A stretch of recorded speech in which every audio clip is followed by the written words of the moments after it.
Okay, got it. All right. Heap speaking. I would officially like to welcome everybody today to the opening of our Youth Parliament in the Council, the 35th YMCA Victoria Youth Parliament. And we have our Chair, Her Excellency, the Youth Governor of Victoria for 2021, Georgia McKenzie, to chair our member statements and our MPI for this morning. In terms of our member statements, each team will have 60 seconds to thank whoever it is that has gotten them to this point today. And for the MPI, we will announce the topic when it gets to that point. So without further ado, thank you, Her Excellency, and I will hand it over to you.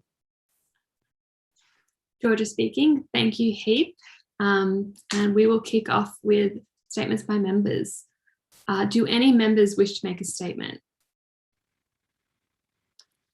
I'll call on the Honourable Member Butler.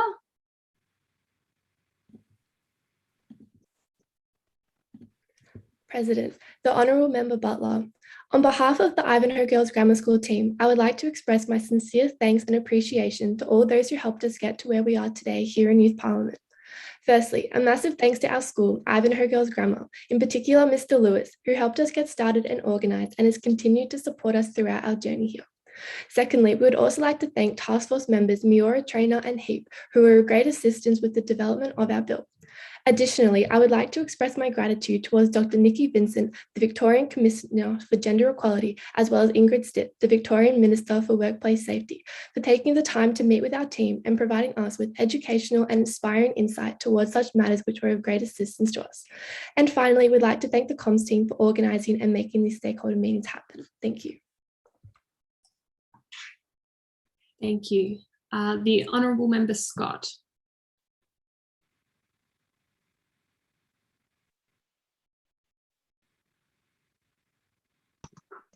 President, the Honourable Member Scott.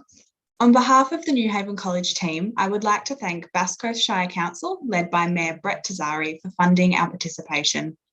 Thanks go to New Haven College, particularly our resource person, Mr. Scott. Victoria Police for their assistance in the development of our bill. And of course, we would finally like to thank the Youth Parliament Task Force for their support throughout the program. We are so grateful to have been guided by such kind and passionate people. This especially goes out to Miora, who has guided us through this process. Thank you, Member. And the Honourable Member Von Moller. President, the Honourable Member Von Moller. On behalf of the Boroondara City Council team, I would like to thank the following for their support in the lead up to Youth Parliament this week. Firstly, we'd like to thank Natasha Budapala and the Boroondara City Council for sponsoring our team, as we wouldn't be here without them. Secondly, I'd also like to thank Miora Trainer and Ali Paleo for their help in developing our bill. Thank you, Member. I call upon the Honourable Member Grave.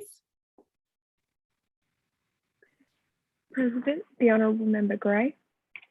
On behalf of the Moyne Shire team, I would like to thank Rebecca Elms from the Moyne Shire Council, Amelia and Richard Murphy, Miora and Heap, who all helped in our bill writing process, as well as the rest of Task Force who enable the Youth Parliament program to occur. Thank you. Thank you, Member. I call upon the Honourable Member Grave.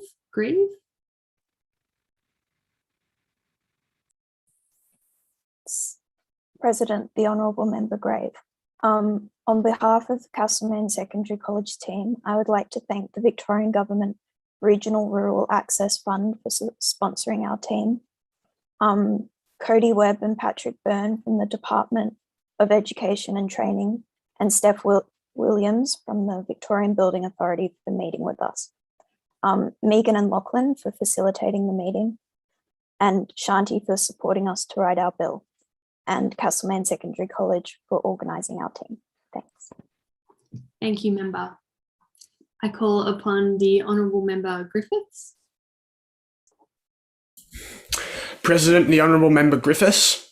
Westbourne Grammar wouldn't have made it this far without the support of our Youth Parliament Coordinator back at school, Miss Walsh, who worked with us to narrow down our bill ideas and to coordinate as a team, as well as James from Task Force, who helped us to complete our bill and get it to its final form. Big thank yous also go to Megan from Task Force for helping us meet with Megan from Rainbows in Schools, who helped us to understand what was currently being done within the state to promote LGBTQIA+ education in schools. We thank the YMCA and Task Force for hosting Youth Parliament and for providing us all with this amazing opportunity. Thank you, Member. I now call upon the Honourable Member Piper. President, the Honourable Member Piper speaking. On behalf of the Mildura Rural City Council team, I would like to thank Barbara Clifford and the Mildura Rural City Council for allowing us this opportunity to speak in front of you all today, and the Victorian Government Regional and Rural Access Fund for providing our team with the funding required to attend this program. I'd like to thank the YMCA for organising Youth Parliament and would like to thank all of the Task Force members and acknowledge their hard work that was placed in this program. Thank you, Member. I now call upon the Honourable Member Halliday Christofi.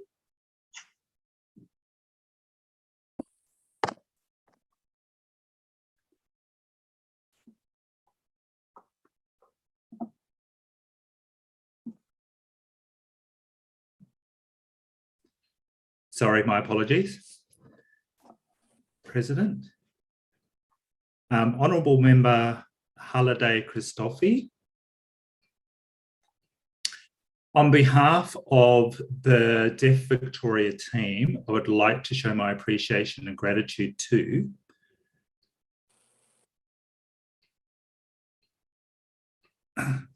the Deaf Victoria for helping us fund this for helping us allow us to be involved in this, and also for Sarah from and her team, and making sure that we can sort of have meetings so that we can attend this debate. Thank you very much. Thank you, Member. I now call upon the Honourable Member Valentine Rawlings. President, the Honourable Member Valentine Rawlings. On behalf of the KGI team, I would like to thank the Parliament for their support in the lead up to Youth Parliament this week. Firstly, I'd like to thank the Kurrangamaji Institute for sponsoring our team, as we wouldn't be here without them. Secondly, I would like to thank Jess Bennett for helping our team through the whole bill making process, and I would also like to thank Kyra Merrick. Thank you, Member. I now call upon the Honourable Member Beard. President, the Honourable Member Beard. On behalf of our team, I would like to thank Emma Shelton from Whittlesea Youth Services for giving the awareness of this program to the schools in the area and to those engaged with the youth programs. I would like to thank Laylaw College for their assistance in getting our team together. Laylaw Secondary College, apologies. I would like to thank Ali, Kyra and Heap for helping us make our bill. And I would like to thank, on behalf of myself, my team for joining in so last minute. Thank you, Member. And thank you all members. The time for making statements has now ended. And we will move on to the matter of public importance. Order. I have accepted a statement from the YMCA Victoria Youth Parliament proposing the following matter of importance for discussion: that Victoria should commit to net zero emissions by 2030.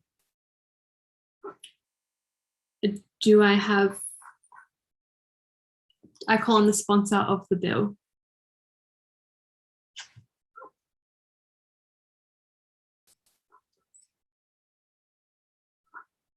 The Honourable Member Griffiths. President, the Honourable Member Griffiths. It is no secret to any member of this Parliament that the threat of climate change grows closer by the day. It grows closer with every day we spend as a parliament sitting on our hands and ignoring the issue in the interests of maintaining our dying and archaic fossil fuel industries. The future is coming and it will not be halted in its march by politicians with their backs turned and eyes covered. It will get here eventually. We as a parliament have the opportunity with this legislation to take strides as a state and lead this country to a cleaner future by committing to net zero emissions by 2030. The state's current target of 2050 is that of one which is being dragged by its heels, kicking and screaming down the path of renewable energy, and is by all accounts a disappointing evaluation of what we can accomplish as a state. Victoria has a responsibility to shape a cleaner future for our citizens and the capability to lead the charge. A crisis left behind by the older generation can be met and must be met by ours to save our own children a hopeful future.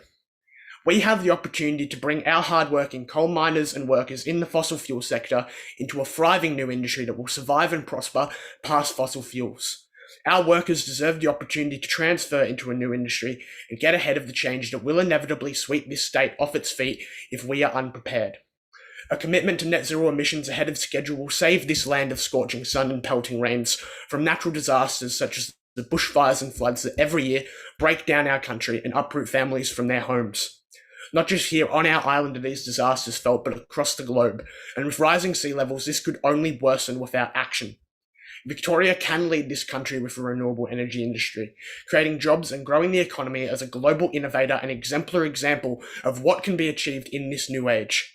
With clean energy and a state of net zero emissions, we and the generations to come will yield the benefits of a healthier planet, clean air and less disease with hard work and dedication could one day be taken for granted by those to come after us. A commitment to net zero emissions in 2030 is Victoria's key to a thriving future, and it could be the key to a new Australian age. Thank you, Member. I now call on the refuter of the bill, the Honourable Member Paul. President, the Honourable Member Paul. I rise in the House today to speak on the matter of the proposal of Victoria moving to net zero emissions by 2030. The Earth is experiencing unprecedented scales of extreme weather events, heat waves, floods, bushfires, and strong cyclones. It is a clear warning and message that we should act to move into a low carbon future as pledged in the Paris Agreement. Since 2014, greenhouse gas emissions have been rising in Australia. There is almost no other advanced economy in the world where this is still happening. Under this government, Australia's carbon emissions are projected to go on rising until 2030. The truth is, on the issue of climate change, our government does not represent the majority of people in Australia at all. While we agree that every small change is a step in the right direction, we believe that it is not about saving the whole state at once, but the whole state a little bit at a time. This will create a ripple effect of long-lasting change, and this is what this government should be proposing. Currently, with the proposed legislation, there is actually no plan to enhance our renewable resource production. A plan must be made to ensure that we, Victoria, have a solid green future, a future powered by renewable energy. This target of net zero emissions by 2030 is indeed ambitious, but ambition is acceptable when a plan is on the table. Currently, there is no real transition plan to support this proposal of net zero emissions by 2030. There is no doubt as to whether Victoria should move towards a fully green approach to the production and output of energy. This must be done. The problem lies with how it must be done. This government has not yet laid out a transparent and coherent plan as to how Victoria will transition into renewables. Quite frankly, this isn't acceptable. A plan undoubtedly must be tabled before any further action is taken. Thank you. Thank you, Member. Is there another speaker? I call on the Honourable Member Valentine Rawlins. President, Honourable Member Valentine Rawlins. People may say that if Victoria aims for net zero emissions by 2030, coal miners would lose their jobs. This is false information. Miners' jobs are interchangeable. An article by the University of Technology Sydney states that in terms of occupations, there is overlap between coal and renewable energy. These include construction and project managers, engineers, electricians, mechanical trades, office managers, and contract administrators and drivers. When speaking about climate issues in Victoria, it is important to remember that the land always was and always will belong to Aboriginal people. SIDMOG are an Indigenous-run youth climate network who aim for a just and sustainable future with strong culture and community, powered by renewable energy.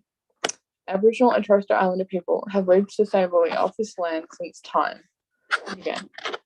We have a strong songlines across this country that connect us to each other, to our culture, and to the land. The mining companies who mine on our countries set up wells to do a task called fracking, where there is gas, and send a big drill down through massive layers of rock, then send a toxic mixture with hundreds of chemicals, followed by 10 to 35 million litres of water. Some of the black fluid stays underground while the rest of it comes back up to the surface, where it is stored in ponds and gas is extracted. This is very harmful to our waterways.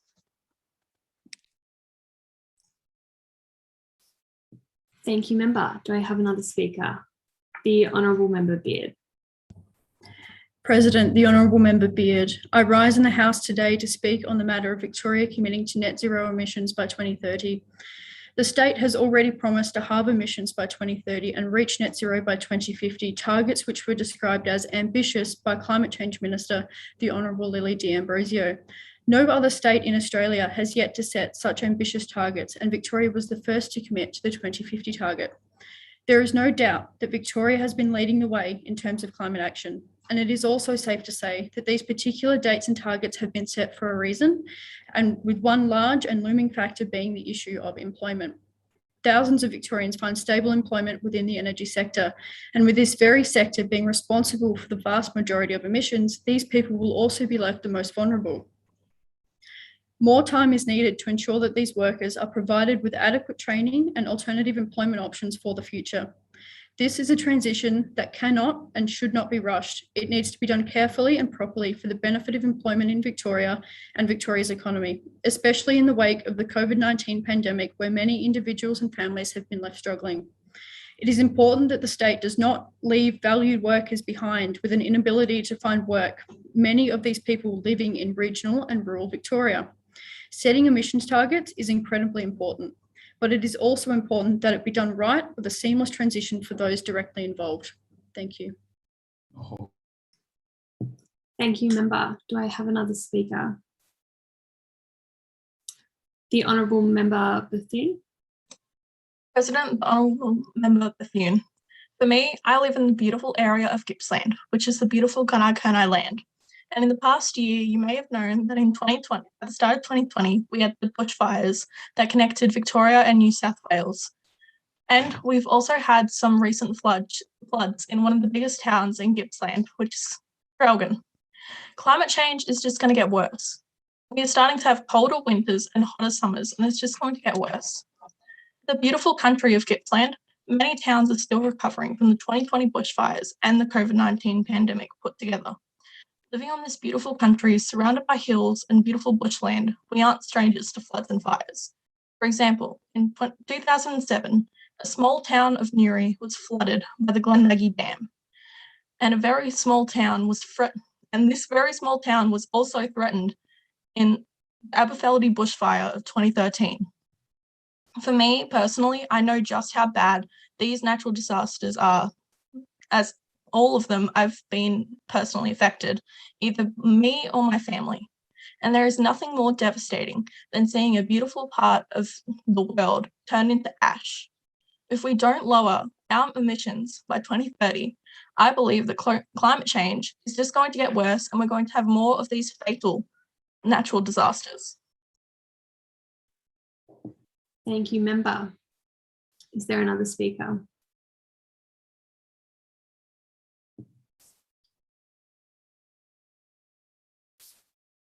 The Honourable Member Dean. President, the Honourable Member Din speaking. The consideration of expense for Australian citizens in transition to electrical vehicles is inconceivable for many families and lifestyles, as well as the financial stability of this state. Since 2019, we have seen Victoria's emissions decreasing to 24.8% below 2000 levels. The energy sector being 70% of these emissions and transport occupy 25%. The use of burning fossil fuels such as oil, gas, and coal is crucial for the flow of this state in this current time. Yes, we must acknowledge the need for our transition to renewable energy in order to save the future of us and our future, children's future. But we cannot change the fact that we do not have the required infrastructure to support this change. A zero net emissions goal is not pragmatic. We cannot properly execute a system that we don't have the foundations for. That will only lead to failure. Instead of moving towards a zero net emission goal by 2030, we must be reaching towards building a foolproof foundation. This will be at the cost of our state's economy. Thank you. Thank you, Member.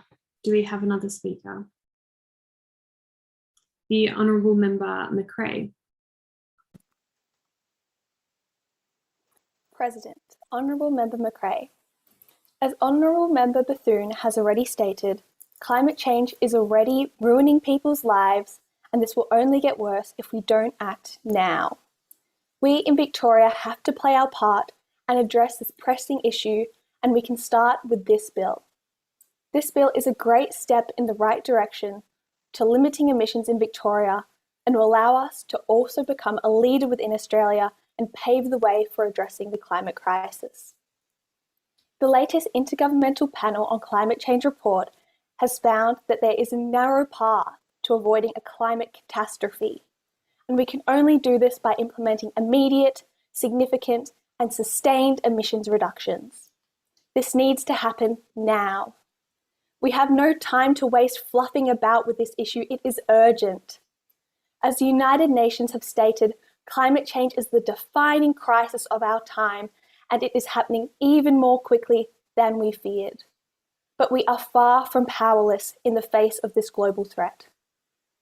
We have to try our best to limit climate change because the result if we don't is disastrous. The United Nations have already stated that even now, rising temperatures are fueling environmental degradation, natural disasters, weather extremes, food and water insecurity, economic disruption, conflict, and terrorism. And the scariest thing, no one in any corner of the globe is safe from these effects. Forget about worrying about your grandchildren. This is happening now. To you, your family, your country, our world. We do not have the privilege of time. We cannot wait to see these effects grow worse or wait idly by for other global actors to pick up our slack. We have to act, and we have to now. Otherwise, we are leaving our world to ruin.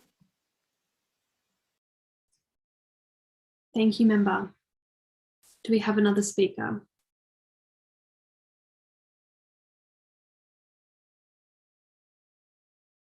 The Honourable Member Cruz.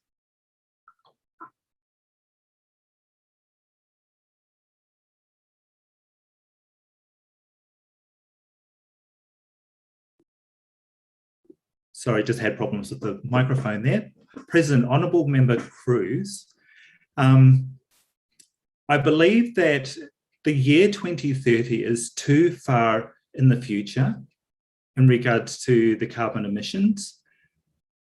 And I strongly believe that because it is too far in the future, it's going to make, it's just going to be detrimental to the environment.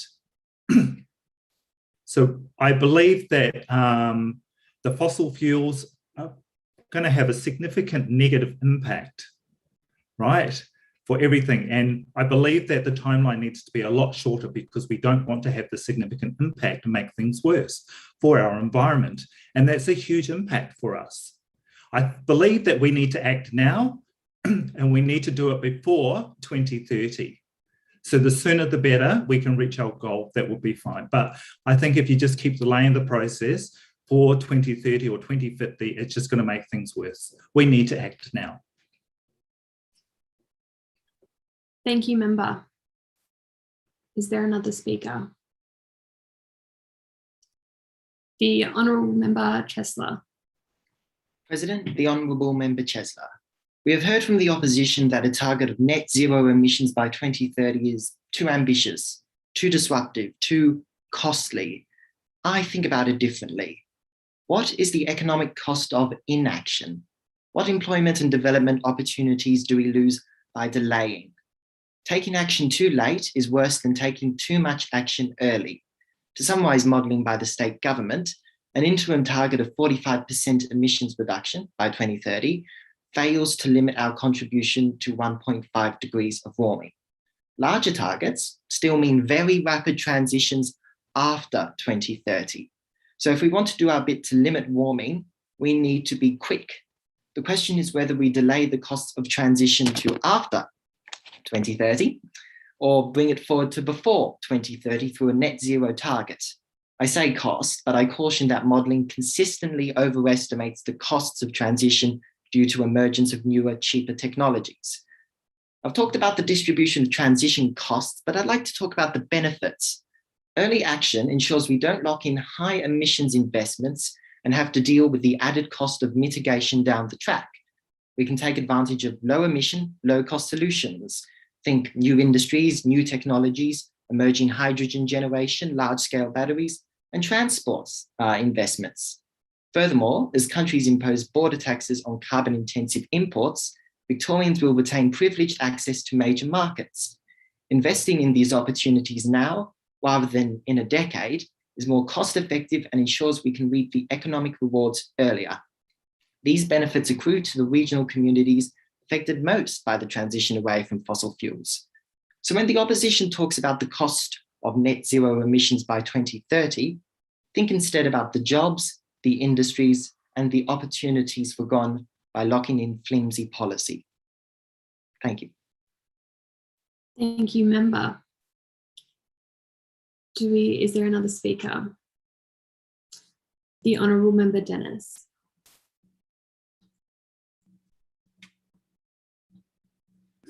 President, Honourable Member Dennis.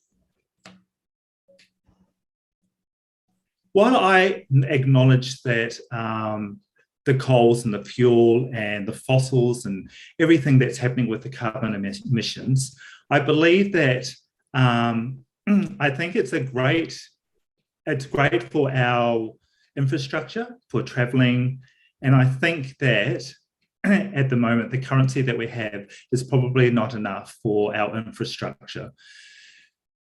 And I think it's really important to make sure that we have the infrastructure for all the vehicles, because it's going to be really difficult to find a way to change the charter. So if, for example, if it's if people are travelling a long distance, if they're travelling to country Victoria, to a remote area, we need to make sure that we have stop support for the vehicles, like, for example, the electronic charging stations.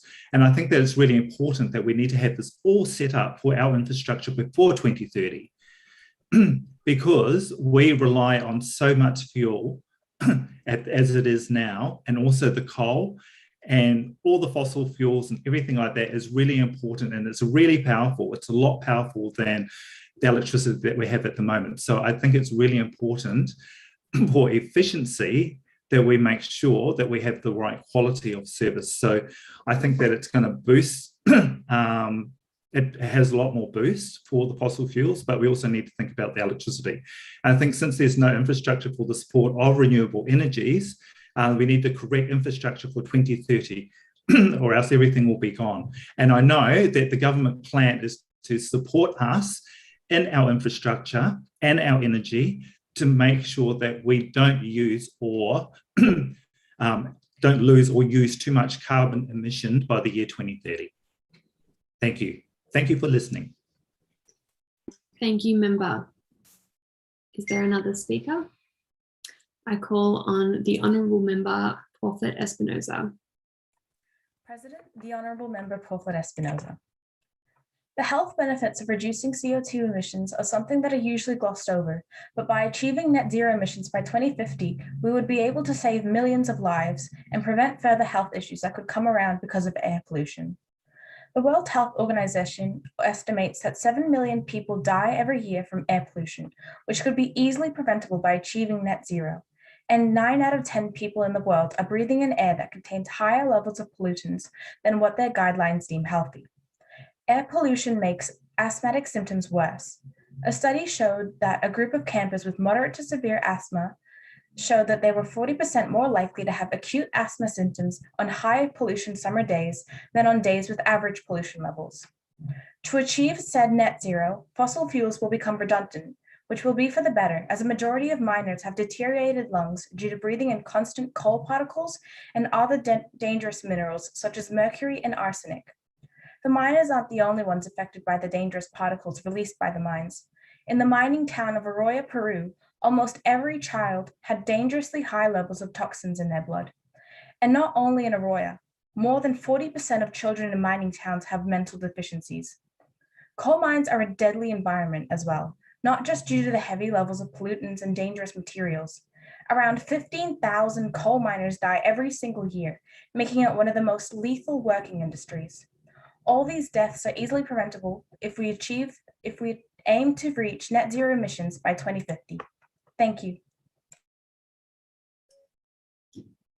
Thank you, member. Is there another speaker?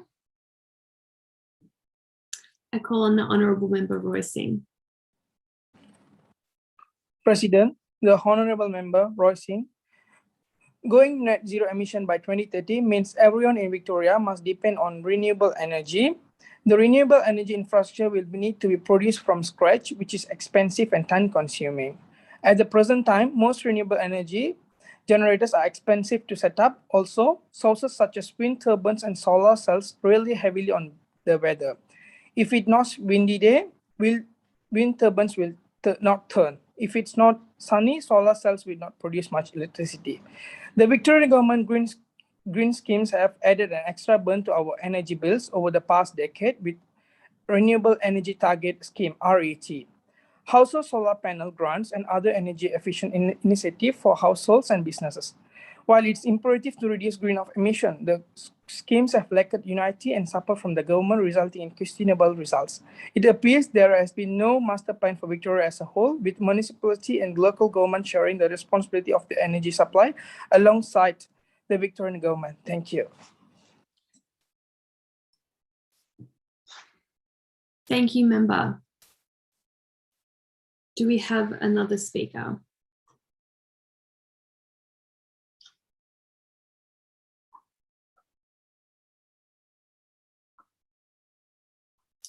The Honourable Member Fitzsimmons. President, the Honourable Member Fitzsimmons. The opposition has spoken about how people will lose their jobs and the financial cost of implementing a net zero by 2030. However, it should be known that studies have shown that up to $3 trillion will be lost if climate change continues on the path it's on, and up to 880,000 jobs will be lost. Additionally, The Lancet has said that zootropic diseases such as COVID-19 will continue to spread and re-emerge as we encroach further onto animal habitats and through the export of animals. Climate change will also make this worse. Thank you. Thank you, member. Is there another speaker?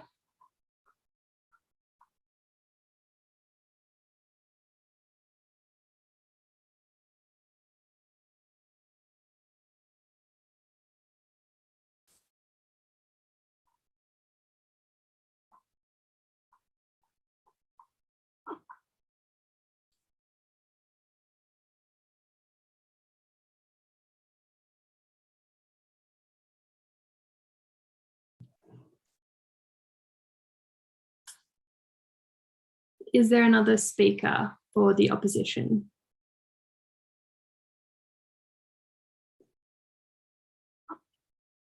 I call upon the Honourable Member Paul. Thank you, President. The Honourable Member Paul. I just want to make it clear from the opposition's point of view that we're not debating whether climate change is a crisis or not. It is undoubtedly a crisis. We just don't agree with the government's plan and transition or lack of a plan to implement new infrastructure to support their ambitious target of net zero emissions by 2030. So the debate on our side is not whether climate change is a crisis or not. It is undoubtedly a crisis, but we need a measured plan that will assist into the transition of renewable energy, and that hasn't been provided. Thank you, Member. Is there another speaker?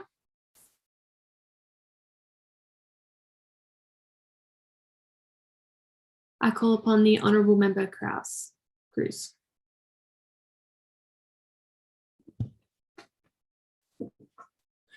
President, Honourable Member Cruz.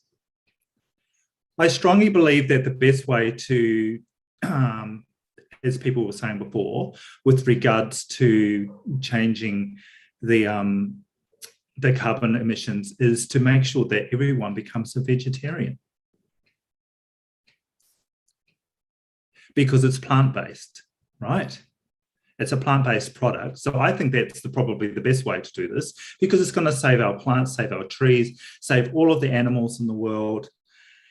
And there's just so many destructions that are happening out there. And to prevent the crisis from happening with the climate change and supporting the cows and the animals and all of the emissions that the cows give off, all of that, the trees also, we need the trees. We need the trees for our oxygen so that we can breathe in the future. We absolutely need that. And I think the best alternative for climate change is to make sure that we do it the right way. Thank you, Member. Do we have another speaker from the government?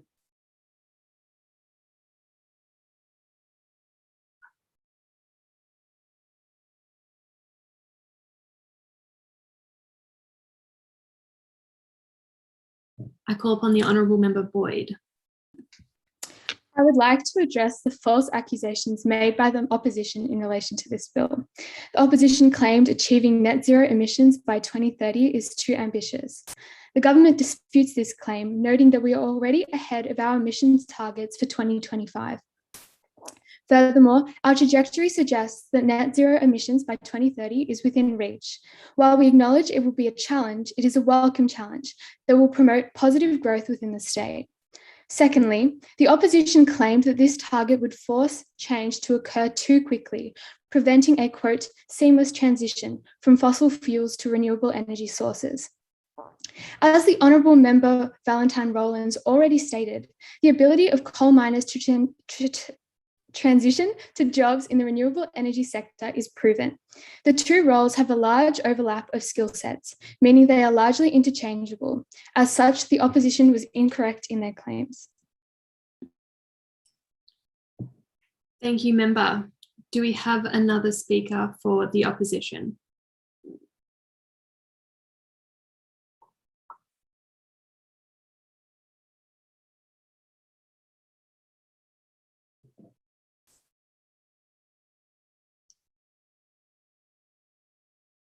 I call on the Honourable Member Beard. Speaker, the Honourable Member Beard. In regards to the plan forward in the use of fossil fuels or renewable energy, my concern isn't in regards to when it will happen, it's about who is going to run this program. How do we ensure that the faults and flaws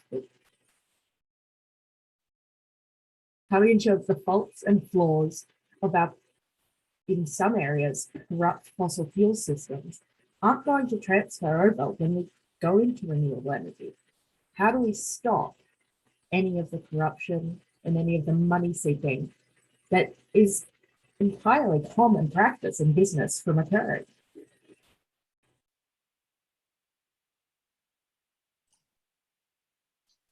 Thank you, Member. Do we have another speaker?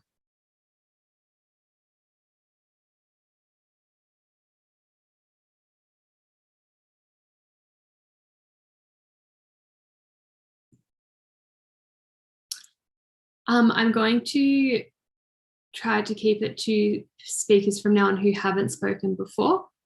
So if there's anyone who hasn't had the opportunity to speak, please pop your hand up.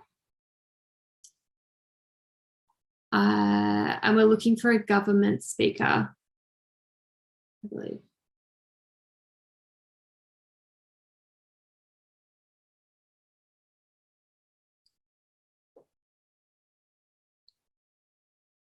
Do we have another speaker from the government?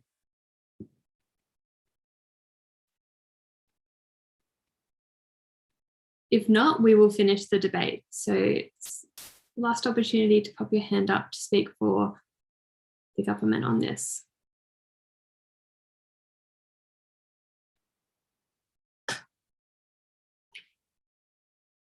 Okay.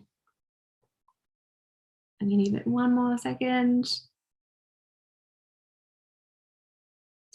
Okay, thank you all. We will finish the debate there. Order. The time set aside for debate of the matter of public importance has expired. The question is that the House places on record its support of the matter of public importance. All those of that opinion say aye.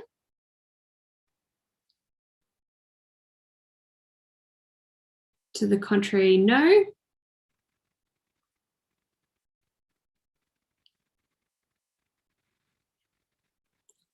And just using the yes, no reactions for voting.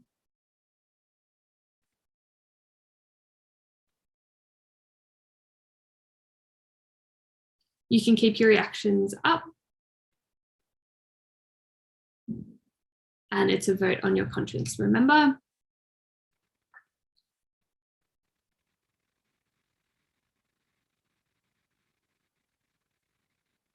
Okay, I think the ayes have it.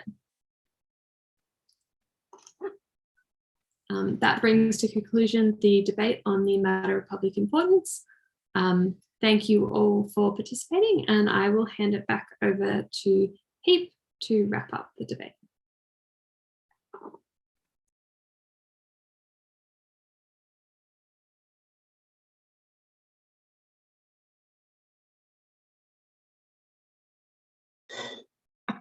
Hey team, congratulations, it's Heap here on your first ever debate. So give yourselves some reactions, some celebratory reactions, and yeah, we are really excited.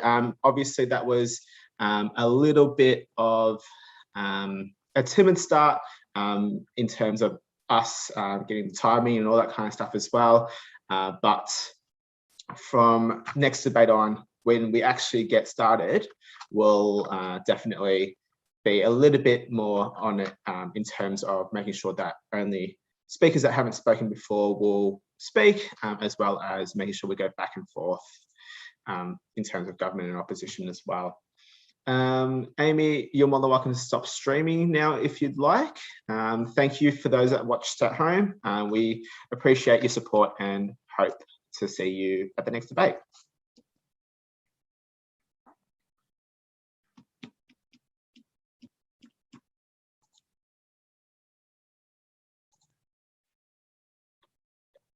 Amy, can you stop the stream, please? Joe speaking. Amy in the chat has said that she can't access stopping the live stream or even unmuting herself. She doesn't know what's been happening.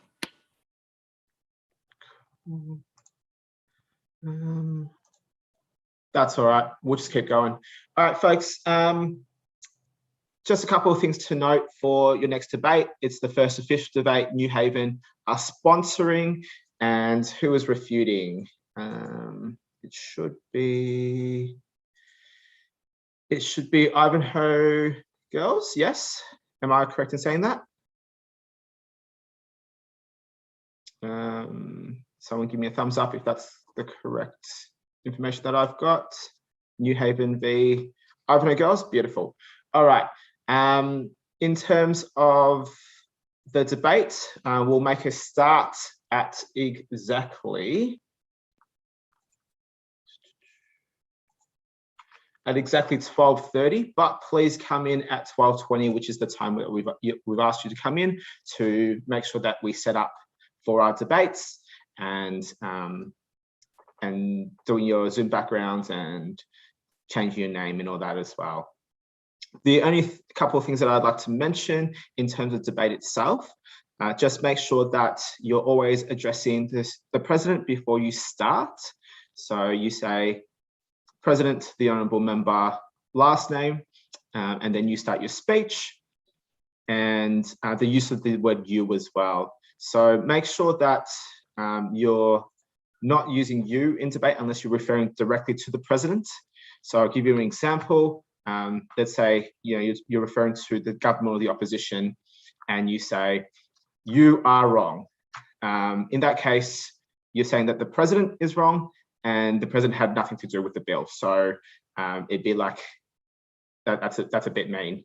The way you'd say that, you'd say, the opposition have unfortunately misspoken, or the government have created a bill that shouldn't be supported. And if you're referring to somebody else, or you're referring to a context, so let's say if you're saying, imagine you are doing something, then you say, imagine a person is doing something. That way you avoid that you as well. Or you could just be like, President, imagine you are. That way you've actually addressed them. James and Shanti, have we got anything else that you'd like to mention? James speaking. Let's just wait till I'm spotlighted. Or can I do that myself? Oh,